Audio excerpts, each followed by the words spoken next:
सज्जनों, जय श्री कृष्णा। आज आपसे बात करने वाला हूँ अपने लक्ष्य को कैसे प्राप्त किया जा सकता है। बंधुओं, अपने लक्ष्य को पाने के लिए व्यक्ति को सदैव सकारात्मक सोच लेकर ही आगे बढ़ना चाहिए। नकारात्मक सोच लेकर आगे बढ़ने वाला व्यक्ति सदैव असफल होता है, अपने अस्तित्व को लेकर डूब जाता है। पॉजिटिव सोचने वाला व्यक्ति सदैव सफल होता है, अपने लक्ष्य को वह पा जाता है। इसलिए सदैव सकारात्मक ही सोचना चाहिए, सदैव पॉजिटिव सोच लेकर ही आगे बढ़ना चाहिए। उदाहरण के रूप में, एक बार एक किसान डलिया में गेहूं के दानों को लेकर जा रहा था। 2 दाने पृथ्वी पर गिर पड़े। एक दाने में सकारात्मक सोच थी, एक दाने में नकारात्मक सोच थी।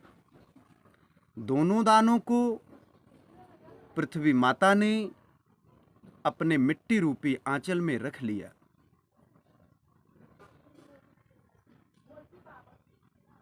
कुछ समय बीता, एक दाना एक दाने से कहने लगा कि भाई, आगे का क्या इरादा है। एक दाना कहता है, मैं तो आगे बढ़ूंगा, मैं तो पृथ्वी पर जाऊंगा, मैं तो वहाँ का सौंदर्य देखूंगा, वहाँ जब जाऊंगा तो सूर्य देव सम्मान करेंगे, पवन देव सम्मान करेंगे, वहाँ के जनमानस को देखूंगा, पृथ्वी माता के सौंदर्य का दर्शन करूंगा और अपने जैसे अनेकों दाने पृथ्वी पर बिखेर दूंगा। पर एक ने ये कहा कि नहीं भाई, मैं तो पृथ्वी पर नहीं जाऊंगा। पृथ्वी पर जाऊंगा तो पशु चरेंगे, लोग अपने लातों से मुझे कचर देंगे, मुझे अपमान सहना पड़ेगा, वर्षा आएगी, जल वृष्टि होगी, जाड़ा आएगा तो ठंड लगेगी, गर्मी आएगा तो गर्मी लगेगी। इसी मिट्टी में ही पड़े रहना ही उचित समझता हूँ। एक ने उसकी बात सुनता हुआ आगे बढ़ने लगा और वह मिट्टी में ही पड़ा रहा। कुछ दिन बीता, वह अंकुर पृथ्वी के सीने को फाड़कर आगे बढ़ा। जब वह पृथ्वी पर आया तो उसके स्वागत में, क्योंकि उस दाने में सकारात्मक सोच थी, आगे बढ़ने की हिम्मत थी उसमें, इसलिए उसका सम्मान तो प्रकृति करती है। प्रकृति ने उसका सम्मान किया। सुबह सुबह ओस रूपी मोतियों के नग से उसे विभूषित किया। सूर्यदेव सुबह सुबह उसे धूप स्नान करवाए। पक्षियों ने उसके स्वागत में स्वागत गीत का गायन किया और वर्षा ऋतु आई तो इंद्रदेव ने उसे स्नान करवाया। कुछ दिन जब और बीता तो वह अपने जैसा अनेकों अनेक दाने पृथ्वी पर बिखेर दिए। पर जिसमें नकारात्मक सोच थी, वह अपने अस्तित्व को ही ले डूबा। वह उसी मिट्टी में पड़े पड़े दफन हो गया, राख हो गया। इसलिए हमें सकारात्मक सोच वाले उस गेहूं के दाने की तरह बनना चाहिए।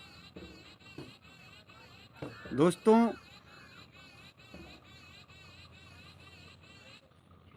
अपने लक्ष्य की प्राप्ति के लिए निरंतर प्रयास करते रहना चाहिए। एक बार एक झरना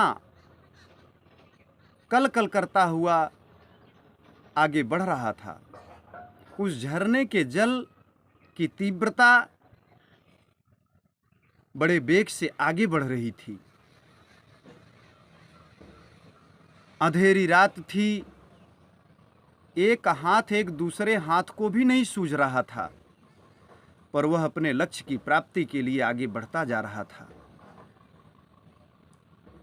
उस जल को देखकर एक पड़ी हुई घास उससे पूछती है, अरे भाई आगे मत जाओ, घोर अंधेरी रात्रि है, रुको, सुबह होने दो, मैं भी चलूंगी।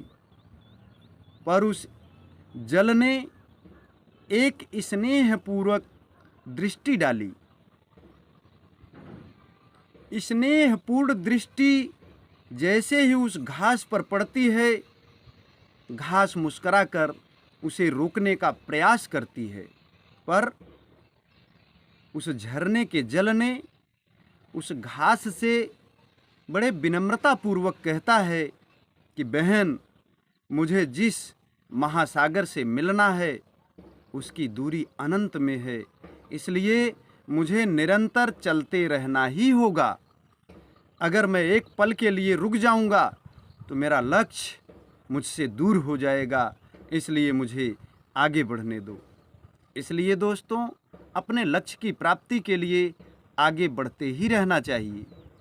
परेशानियों को लक्ष्य में बाधा नहीं बनने देना चाहिए।